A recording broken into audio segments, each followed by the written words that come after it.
बाबा Venga 2025 की सबसे बड़ी भविष्यवाणी अब आई सामने, जल्द गुम हो जाएगा ये महाद्वीप। साल 2025 की शुरुआत ही प्राकृतिक आपदाओं और वैश्विक तनावों के साथ हुई है।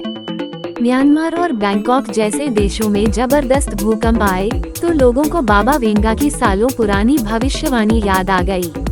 अब सवाल उठ रहा है नेशनल डेस्क, साल 2025 की शुरुआत ही प्राकृतिक आपदाओं और वैश्विक तनावों के साथ हुई है।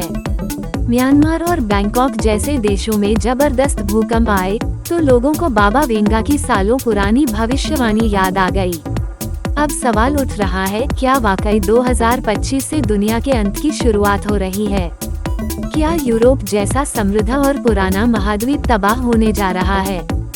बाबा वेंगा बल्गेरिया की प्रसिद्ध भविष्यवक्ता थी। जन्म से दृष्टिहीन होने के बावजूद उन्होंने ऐसी बातें कही थी जो बाद में सच साबित हुई। चाहे 9/11 का हमला हो, चेर्नोबिल दुर्घटना या सोवियत संघ का विघटन, इन सब की उन्होंने पहले से भविष्यवाणी की थी। यही वजह है कि आज भी दुनिया भर में उनके शब्दों को गंभीरता से लिया जाता है।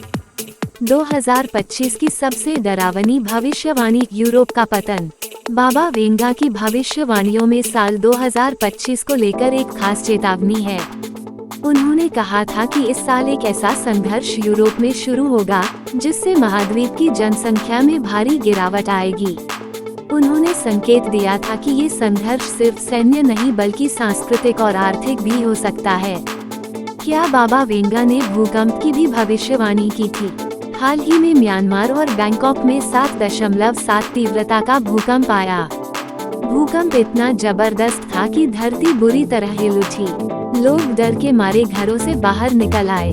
कहा जा रहा है कि बाबा वेंगा ने इस तरह की प्राकृतिक आपदा की आशंका पहले ही जाहिर की थी। हालांकि उनके शब्द प्रतीकों में होते हैं, लेकिन घटनाएं अक्सर मेल खा जाती हैं। क्यों डर रहा है यूरोप? क्या भविष्यवाणी सच होती दिख रही है? 2025 की शुरुआत से ही यूरोप के हालात चिंताजनक हैं। अमेरिका ने यूक्रेन को मिलने वाली सैन्य मदद रोक दी है।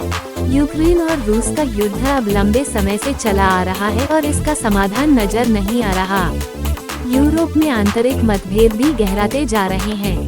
फ्रांस के राष्ट्रपति इमैनुएल मैक्रों खुद चेतावनी दे चुके हैं कि यूरोप को तैयार रहना होगा क्योंकि खतरे बढ़ रहे हैं। इन सब के बीच जब बाबा वेंगा की भविष्यवाणी सामने आती है कि एक पुराना महाद्वीप गुम हो जाएगा, तो सबसे पहला नाम आता है यूरोप। क्या वास्तव में गुम हो सकता है कोई महाद्वीप? यहाँ गुम होना शब्द का अर्थ शाब्दिक नहीं बल्कि सांकेतिक हो सकता है। इसका मतलब ये भी हो सकता है कि महाद्वीप का प्रभाव, शक्ति और जनसंख्या नष्ट हो सकती है। युद्ध के कारण लाखों लोगों की जान जा सकती है। प्रवासी संकट और राजनीतिक अस्थिरता बढ़ सकती है। अर्थव्यवस्था ध्वस्त हो सकती है। सभ्यता का केंद्र कहीं और शिफ्ट हो सकता है। क्या ये दुनिया के अंत की शुरुआत है? बाबा वेंगा के अनुसार दुनिया का अंत वर्ष 5079 में होगा, लेकिन 2025 को उन्होंने उस अंत की शुरुआत बताया है। इसका मतलब है कि 2025 से धीरे धीरे वह घटनाएं शुरू होंगी जो मानव सभ्यता को कमजोर बनाएंगी।